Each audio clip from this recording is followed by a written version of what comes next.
Bonjour à tous chers amis, nous vous proposons aujourd'hui un résumé du film policier à suspense de 2006, Inside Man, l'homme de l'intérieur. Le film commence avec Dalton Russell qui déclare avoir commis le braquage parfait d'une banque de Wall Street puis être sorti calmement par la grande porte. La question qui vient à l'esprit est de savoir comment il s'y est pris. Et l'affaire s'est déroulée comme suit. Russell et son équipe entrent dans la banque de Manhattan Trust déguisés en peintres. Dalton entre premier et désactive les caméras. En quelques secondes, les voleurs parviennent à verrouiller la porte et à mettre toutes les personnes présentes dans la banque à terre. Un policier en patrouille voit de la fumée s'échapper de la banque, mais Dalton se présente à la porte depuis l'intérieur et lui dit qu'il y a des otages. Il les tuera si les policiers tentent de s'approcher. L'officier appelle des renforts et une file de voitures de police se précipite vers la banque. Au même moment, le propriétaire de la Manhattan Trust, Arthur Case, est informé qu'une succursale de la banque est en train d'être attaquée par des criminels. Cette information déstabilise l'homme qui appelle l'influente Madeleine White. Il lui demande de trouver un moyen de protéger d'importants biens hérités de sa famille et qui se trouvent dans l'un des coffres de la banque. Madeleine White propose une condition. Si Case décide de lui révéler ce que contient ce coffre et qu'il ment, leur accord ne sera plus valable. Case ne lui ment pas, mais il ne révèle pas la vérité pour autant. Il veut juste que le contenu du coffre reste secret. Nous rencontrons ensuite les détectives Frazier et Mitchell de l'équipe de négociation pour les affaires de prise d'otages. Ils arrivent sur les lieux et le capitaine Darius, qui dirige les opérations de la police sur place, leur indique que personne ne connaît le nombre de suspects ou d'otages présents dans la banque. Pendant ce temps, les braqueurs séparent les otages, d'un côté les employés de la banque et de l'autre les clients. Dalton ordonne aux otages de leur remettre leurs clés et leur téléphone portable. Un des employés dit qu'il a laissé son téléphone à la maison. Dalton ne le croit pas et trouve son téléphone dans son bureau. Il frappe brutalement l'homme pour montrer sa détermination aux autres otages. Un autre homme donne alors ses clés à Dalton. Ensuite, les braqueurs mélangent à nouveau les otages. Ils les obligent à se mettre en sous-vêtements et à enfiler des combinaisons et des masques identiques à ceux des voleurs. Soudain, un otage âgé, employé de la banque, semble faire un malaise cardiaque. Les braqueurs le laissent partir. À l'extérieur, la police interroge immédiatement le témoin. L'homme révèle qu'il y a 4 criminels dans la banque. Il les informe également que la police ne doit pas s'approcher de la banque sinon les bandits vont exécuter 2 personnes. À l'intérieur de la banque, les voleurs préparent quelque chose. Ils traversent la banque, contournent la chambre forte et les coffres de dépôt et ils s'arrêtent finalement dans une pièce qui sert de réserve. Ils creusent dans le sol pour une raison inconnue. À l'extérieur, Darius fait un rapport à Fraser et Mitchell au sujet de l'otage libéré. Il dit également au détective qu'il attend les images de vidéosurveillance de la banque prises au moment où le braquage a commencé et qu'il s'est également assuré que tous les appareils téléphoniques provenant du bâtiment soient redirigés vers eux. Maintenant, c'est le moment pour Fraser d'entrer en jeu. Il ne pense pas que le moment d'appeler les cambrioleurs soit déjà arrivé. Il veut voir quelle sera leur prochaine action. Pendant qu'il patiente, Mitchell trouve la camionnette des bandits. Ils vont y rechercher des empreintes, même si elle a probablement été volée. Quand Frazier décide enfin d'appeler la banque, Dalton ne décroche pas le téléphone. Les images de vidéosurveillance ne donnent aucune information supplémentaire, car elles ont toutes été désactivées au préalable. Pendant ce temps-là, Madeleine demande au maire de New York une très grande faveur. Elle explique qu'elle supervise la situation dans la banque pour son client et qu'elle veut entrer à l'intérieur avec la police pour mener à bien sa mission. Le maire finit par céder à sa demande.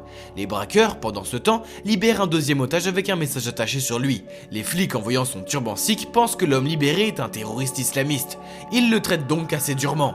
Plus tard, les détectives interrogent le témoin dans un restaurant proche. Le sikh confirme l'information selon laquelle il y a 4 criminels et dit également qu'il y a 20 à 30 otages. Ensuite, les flics lisent le message envoyé par les preneurs d'otages. Les voleurs exigent que 2 bus et un avion de ligne soient mis à disposition avant 21h. Si les conditions ne sont pas remplies à temps, les voleurs tueront un otage toutes les heures. De plus, la banque est piégée avec des explosifs. Frazier dit à ses collègues que s'ils ne parlent pas au chef des braqueurs, ils n'obtiendront rien. Soudain, Arthur Case entre dans la camionnette et les informe qu'il peut obtenir un avion si nécessaire. L'homme voudrait rester et surveiller la situation, mais il est reconduit en dehors du fourgon. Plus tard, les voleurs exigent qu'on leur apporte de la nourriture, ce qui donne à la police l'opportunité de placer des micros dans la banque.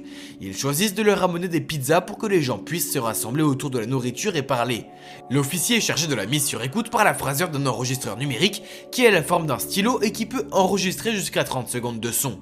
Pendant ce temps, l'un des otages se comporte de manière provocatrice. Les voleurs lui rappellent qui commande et il l'emmène ensuite dans le garde-manger. La nourriture commandée est finalement livrée à la banque.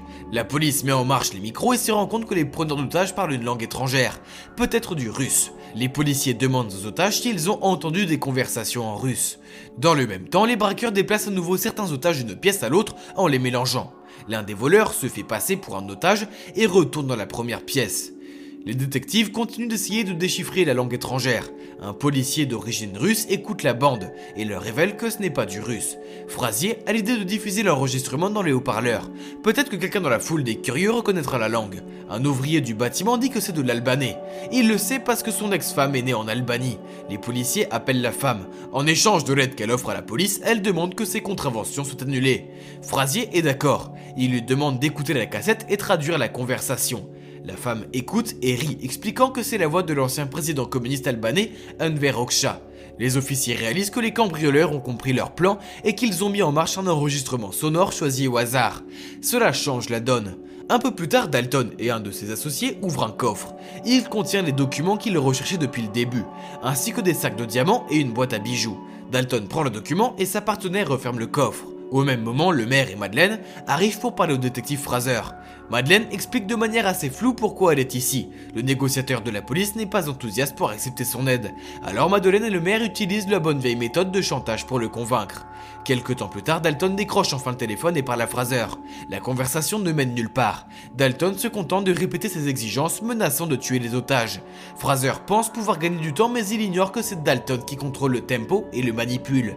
Fraser propose à Dalton plus de nourriture et il commande des hamburgers. Pendant ce temps, les voleurs ont fini de creuser le trou. C'est un élément clé dans le plan qu'ils ont imaginé. Après avoir parlé à Dalton, Fraser permet à Madeleine de parler au braqueur.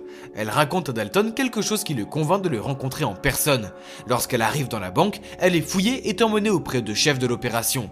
Madeleine offre Dalton une courte peine de prison et 2 millions de dollars après son incarcération en échange du contenu du coffre. Dalton fait comprendre qu'il sait pour qui Madeleine travaille. Il sait également que Keyes a collaboré avec les nazis pendant la Seconde Guerre mondiale lorsqu'il travaillait en Suisse. Dalton dit qu'il gardera ces documents comme garantie pour qu'elle et son patron l'aident au cas où il serait arrêté pour vol.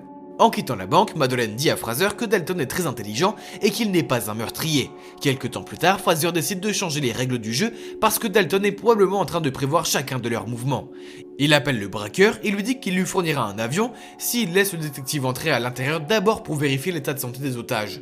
Dalton accepte et Fraser entre dans la banque. Il est emmené dans les salles où sont retenus les otages. Les policiers s'assurent qu'ils vont tous bien. Avant de partir, le détective promet aux otages qu'il les fera sortir d'ici. En sortant, Fraser rattrape Dalton et essaye d'enlever son masque, mais il est maîtrisé par un complice de Dalton. Celui-ci est en colère et réclame à nouveau les bus. Fraser retourne dans la camionnette avec la conviction que Dalton n'est pas un tueur. Il propose d'attendre et de voir ce qui va se passer. Fraser appelle à nouveau le braqueur de banque qui leur demande d'orienter les caméras vers la fenêtre. Les flics voient Dalton tirer sur un otage. En conséquence, Fraser est retiré de l'affaire et Darius prend le commandement. Naturellement, Darius prévoit de prendre la banque d'assaut dès que possible, mais l'équipe d'intervention devra utiliser des balles en caoutchouc car les otages sont difficiles à distinguer des criminels. Mitchell pense que si quelque chose tourne mal à nouveau, Fraser servira de bouc émissaire, mais ce dernier l'assure qu'il a passé un accord avec Madeleine. Soudain, avant le début de l'assaut, Fraser découvre que les braqueurs les ont mis sur écoute depuis le début grâce à un émetteur placé dans la boîte qui contenait l'un des messages. Il appelle le capitaine pour le signaler, mais Darius cependant décide de poursuivre l'opération. Dalton entend tout et lance des grenades fumigènes puis libère les otages avant que la police n'entre dans la banque. Tous ceux qui sortent sont arrêtés puis une équipe d'intervention fait irruption dans la banque pour arrêter les braqueurs ou trouver des cadavres. Ils vérifient toutes les pièces, la chambre forte et la réserve mais ne trouvent rien. Ils ne trouvent pas le corps de l'otage assassiné et rien ne manque dans la banque. De plus, les flics se rendent compte que les armes des braqueurs étaient fictives et que l'exécution de l'otage était une mise en scène. Le capitaine explique à Fraser qu'il n'y a eu aucun vol réel et qu'il n'y a plus lieu de mener une enquête. Mais Fraser ne va pas abandonner aussi facilement. Plus tard, le détective trouve des informations sur le fameux code secret et commence à rassembler les pièces du puzzle. Il retrouve Madeleine et lui fait écouter l'enregistrement où elle et le maire le font chanter.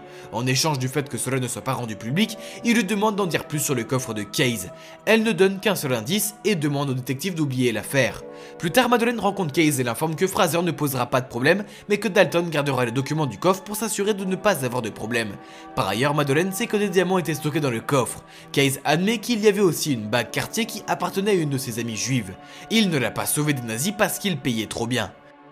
Une semaine après le cambriolage, Dalton révèle enfin comment il a réussi à monter toute l'opération.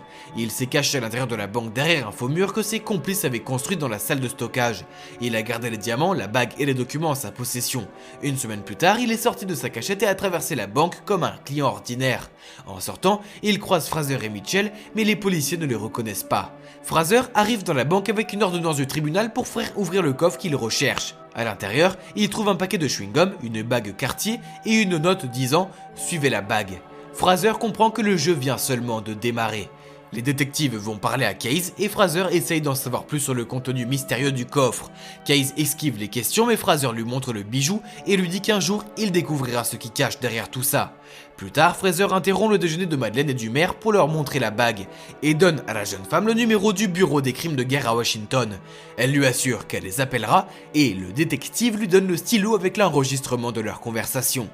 À la fin du film, Fraser trouve dans la poche de sa veste le diamant que Dalton y a déposé en sortant de la banque. Personnellement, je pense que le policier et le criminel ont apprécié leur confrontation. Ils ne sont peut-être pas du même côté de la barrière, mais ils se respectent mutuellement pour leur esprit vif et leur détermination. C'est tout cette fois, abonnez-vous à la chaîne, likez la vidéo et à bientôt pour découvrir d'autres films passionnants.